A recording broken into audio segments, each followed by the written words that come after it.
தமிழ்நாட்டில் பள்ளிகள் திறப்பை ஒரு வாரத்துக்கு ஒத்திவைக்க வேண்டும் என்று இந்திய கம்யூனிஸ்ட் கட்சி கோரிக்கை விடுத்துள்ளது. வெயிலின் தாக்கம் மிக அதிகமாக உள்ளதால் குழந்தைகள், ஆசிரியர்களின் உடல் நலன் பாதிக்கப்படும் என்றிருக்கிறது இந்திய கம்யூனிஸ்ட்.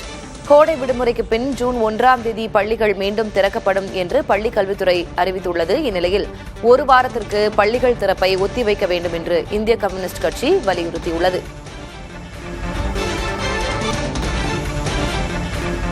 தமிழ்நாட்டில் கோடை விடுமுறை முடிந்து ஜூன் 1ஆம் தேதி பள்ளிகள் திறக்கப்படும் என்று தமிழக பள்ளிக் கல்வித்துறை ஏற்கனவே அறிவித்திருக்கிறது. அதேபோல 1 முதல் 3ஆம் வகுப்பு மாணவர்களுக்கு ஜூன் 4ஆம் தேதி பள்ளிகள் திறக்கும் என்ற அறிவிப்பும் வெளியாகியிருக்கிறது. இந்நிலையில் ஒரு வாரத்திற்கு பள்ளிகள் திறப்பை ஒத்திவைக்க வேண்டும் என்று இந்திய கம்யூனிஸ்ட் கட்சியின் மாநில செயலர் மு. வீரபாண்டியன் வலியுறுத்தியிருக்கிறார். வெயிலின் தாக்கம் மிக அதிகமாக இருப்பதால் குழந்தைகள், ஆசிரியர்களின் உடல் நலன் பாதிக்கப்படும். எனவே அதனை கருத்தில் கொண்டு ஒரு வாரத்திற்கு பள்ளிகள் திறப்பை ஒத்திவைக்க வேண்டும் என்று அவர் வலியுறுத்தியிருக்கிறார்.